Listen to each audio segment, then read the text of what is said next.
why you're the one blocking your own progress, and what to do about it. Let's cut the fluff. The biggest thing standing between you and the life you want is you, not your boss, not your partner, not your best friend, not the system, not the government. It's just you. And that's not an insult, it's your greatest opportunity. Today on the Book of Jake, we're talking about the quiet, sneaky ways we sabotage ourselves, and more importantly, how to stop it, how to actually completely turn it around.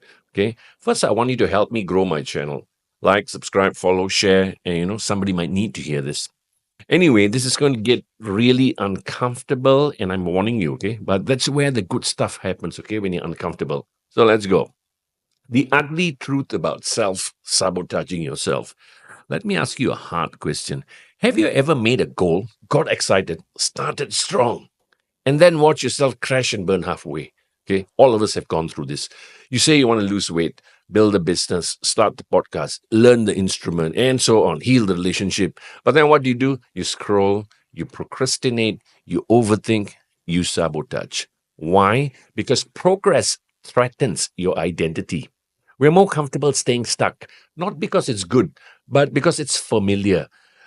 Here's the controversial part. Most people don't want success. They want the idea of success. Hear that again. Huh? They don't want success, but they want the idea of success. Why? Because the image of change, deep down, they're scared of what it would mean to actually level up. Because when you grow, you lose your excuses. And for some people, those excuses are the identity. Have you ever heard of people, every time they open their mouth, they say no? They're in defense mechanism. Before anything can happen, they already have decided on the excuse. So this is what I'm talking about. Now, how it shows up and why it's not always obvious. Let's break it down, okay, how this shows up. You wait for the perfect time, which never comes. You say, I'm just not ready. Through this, you're afraid to be bad at something because you're good at it, okay? Through this, we were never meant to be ready. Perfectionism. This one hides behind high standard, but really it's just fear dressed down as a virtue. You don't launch because it's not perfect. You wait for the perfect opportune moment, but there's no such thing. Nothing's ever perfect. Overcommitment or overcommitting. You say yes to everything: gym, work, side hustle, events, all the non-stop open houses, and then you burn out. You're not disciplined. You're distracted.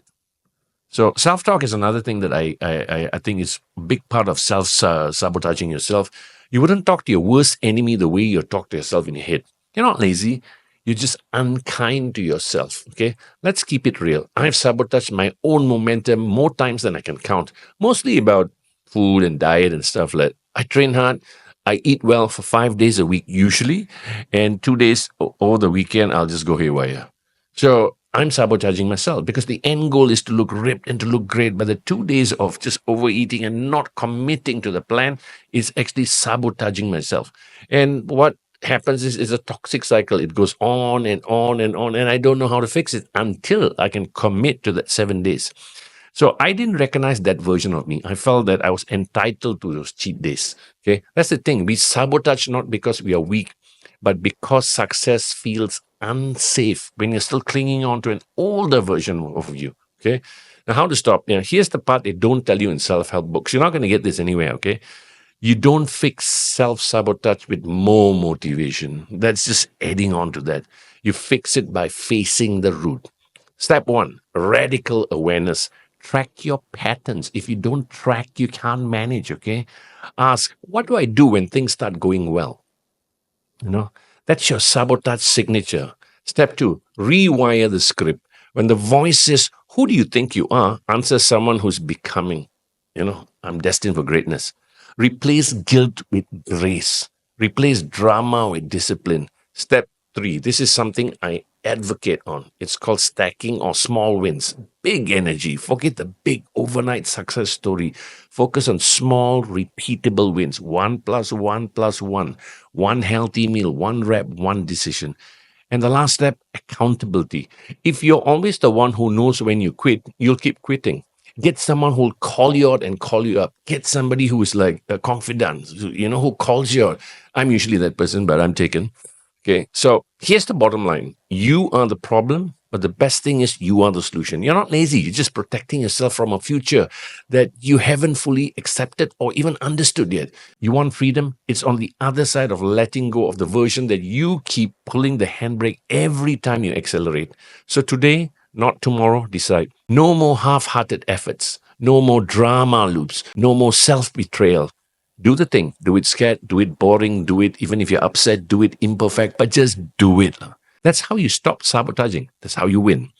So thanks for tuning into the Book of Jake. If this hit home, share it with someone who keeps quitting in their own way. We all have that one or two people in our circle, okay? And if you're ready to stop circling the same mountain, maybe it's time to climb it, right? Okay, so guys, if you want to pick up my book, The Book of Jake, it's available for 49 ringgit 90 cent on www.bookofjake.my, including postage, okay? So guys, before I end, like, share, and subscribe, and see you guys next week.